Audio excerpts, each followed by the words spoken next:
Hello everyone, we are psychology students and we're going to discuss a case study about urban legend Polybius. Executive summary of Polybius. This case study will explore the urban legend of Polybius, an arcade game that was said to cause physical and psychological harm to those who played it. And it has been analyzed from a psychological perspective that has been found to be linked to clinical psychology. This video will explore the connection between the two and how the legend can be used to better understand mental illness. We will examine the origins of the legend and the various elements that contributed to its development. And we will offer some recommendations for how to deal with urban legends like Polybius. The video will begin with a brief overview of the legend of Polybius, and it will then go on to discuss the possible reasons why the legend may have started and how it might be connected to clinical psychology. Finally, the essay will provide some recommendations on how to deal with the legend if it causing distress to people.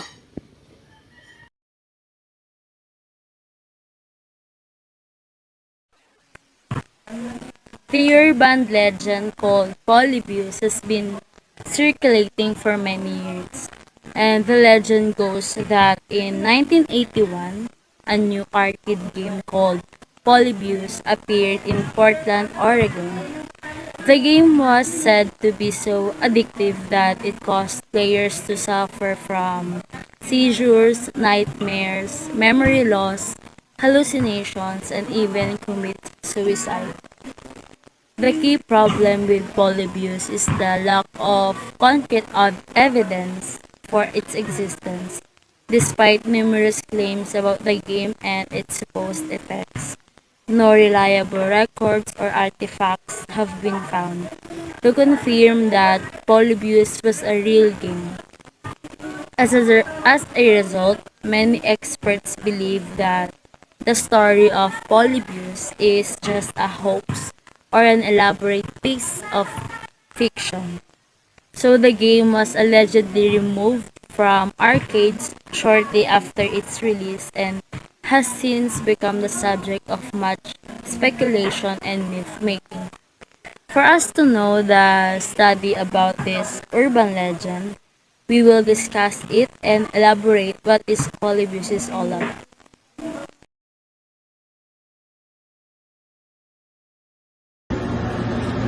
There are a number of ways in which the legend of Polybius can be interpreted from a psychological perspective. One possibility is that the legend represents our fears about the potential addictive power of video games. With the ever-increasing popularity of gaming, there is a growing concern that some people may be unable to control their gaming behaviors, and that this could lead to harmful consequences. While there is no evidence that video games are actually addictive in the same way that drugs or alcohol can be, the legend of Polybius suggests that some people may be particularly vulnerable to developing problematic gaming behaviors. Another interpretation of the legend is that it reflects our fears about the loss of control that can occur when we are absorbed in a game. When we are playing a game, we are often so focused on the task at hand that we become oblivious to our surroundings. This can lead to feelings of disorientation and confusion when we return to the real world. The legend of Polybius may be seen as a warning about the dangers of losing ourselves in a video game to the point where we are no longer able to distinguish between reality and fantasy. Finally, the legend of Polybius may also be interpreted as a metaphor for the psychological effects of trauma. The intense immersion in the game that is said to cause players to experience hallucinations and even suicide can be seen as a way of symbolizing the way that trauma can cause people to dissociate from reality and experience intrusive thoughts and flashbacks. The legend of Polybius highlights the fact that even something as seemingly innocuous as a video game can have powerful psychological effects.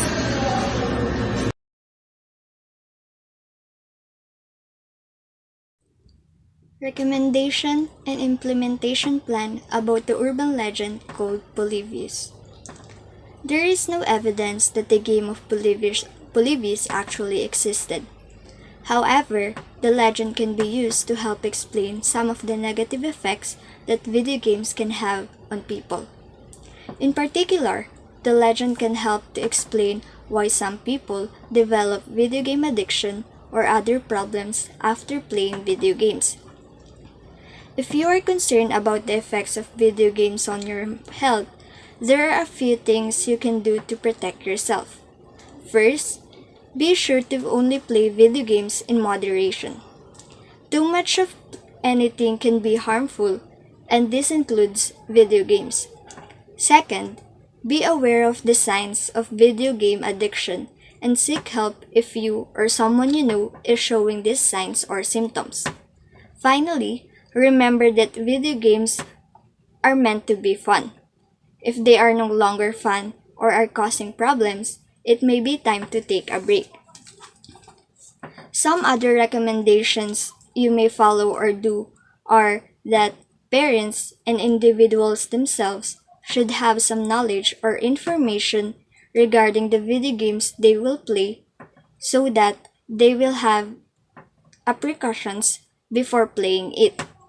Also, the video game manufacturers should be required to include warnings about the potential risks, either mentally or physically, the gamers may experience in playing video games. These given recommendations and implementations are not for scaring children, but for everyone to be aware of what might video games and addiction to it can harm or can cause negative effects to us.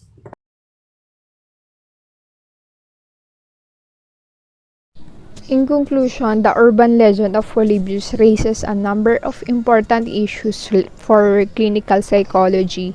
It is important to be aware and have a better understanding about the negative effects and potential of video games to cause psychological problems, especially for those who are vulnerable in developing addictive behaviors or who have experienced trauma. While we may never know for sure if the legend of Polybius is true, the possibility that has intriguing implications for our understanding of mental health and well-being. If the game was used as a way to study the effects of mind control or anxiety and stress, then it could provide valuable insights into the way that these factors can impact our mental health. Whether or not the urban legend is true, it is clear that it has captured the imaginations of many and has the potential to teach us a lot about the human mind. If you are concerned about the effects of video games on your health, there are few things you can do to protect yourself, such as playing in moderation, being aware of the signs of addiction, and remembering that video games should be fun.